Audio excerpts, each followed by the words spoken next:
Media merger madness continues in 2019, although this time there's a definitive distinction as a hedge fund dubbed by some as the destroyer of newspapers seeks to buy Gannett, the U.S. media holding company, which owns the USA Today newspaper and many more papers. The hedge fund, Alden Group Capital, and its subsidiary, Digital First Media, is known for cutting and gutting staff and resources and has reportedly offered $1.4 billion for Gannett, but that may not be enough. To discuss, we're joined by Margot Susca, professorial lecturer at American University and host of The Big Picture right here on RT America, Holland Cooke. Thank you to both of you for being here. This is going to be fun. I've got the best people on the planet for this, particularly with regard to Gannett. You used to work there. Give us just a quick background. What's Gannett, how have they done, and how'd they get to where they are now? In 1991, the future was bright. How bright?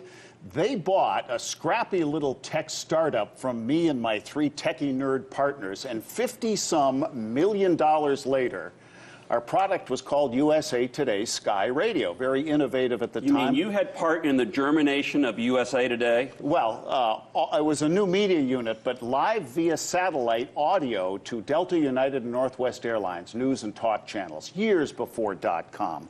And they could afford to do this because they had these profitable TV stations. They had all these newspapers, which were still a license to print money at the time. And they had the biggest billboard company in North America. And there was an expression within Gannett, WIMME, W-I-M-M-E, will it make money ever? Fast forward to 1994, and there was a little redecorating, moving the furniture around to make USA Today profitable, finally, for its 10th anniversary.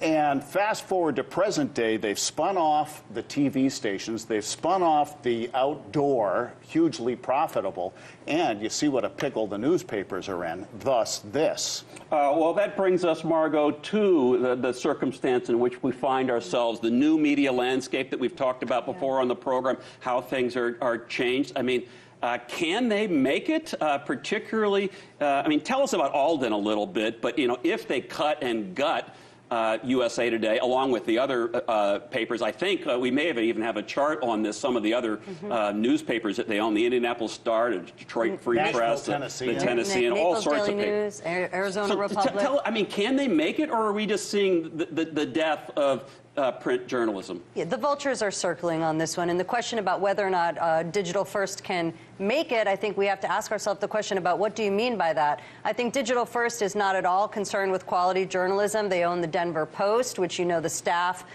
revolted after the takeover. Alden owns the Denver Post. That's right, and Alden, which is the hedge fund that owns Digital First. So, and they're known for gutting newspapers, Didn't they, like, as you mentioned. They were like downtown Denver or something, and they took them and they moved them out to the suburbs to some old warehouse or something. That's not just a Digital First issue. That's a lot of corporate owners are doing that. And I think it's funny that we're looking at Gannett as this, you know, all of a sudden since the news broke over the weekend by the Wall Street Journal that this Digital First hostile bid for Gannett could happen, that all of a sudden we're looking at Gannett as this, you know, bastion of First Amendment protection.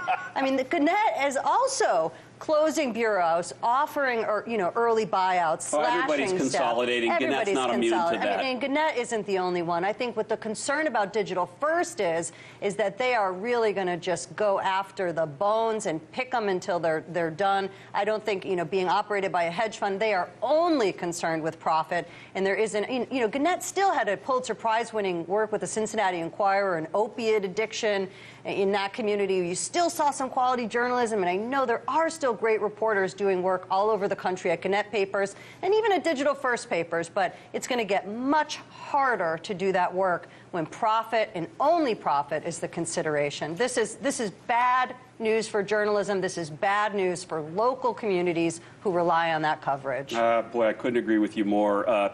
And speaking of, you know, subscriptions, if you look at like the New York Times and the Washington Post, you know, they really are national newspapers now. But, you know, USDA Today is a national newspaper. How many subscriptions are people going to buy? Is there room in the sandbox for USA Today Digital along with everybody else, Holland? Go back back, maybe 10 years, every newspaper was watching the New York Times model. We'll give you X number of stories for free before we need Y dollars for you to get more. And they've been tweaking that. I love the Wall Street Journal model as a subscriber. But the newspapers are going through what broadcasters are going through, where we are following the consumer to the digital platform, and we're swapping analog dollars for digital dimes when it comes to advertising. It's a pinch.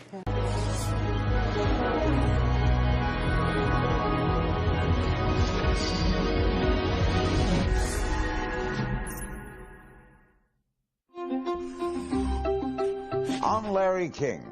Questioning, listening, learning. You know, I've always said I never learned anything when I was talking. It's important to listen. Question more.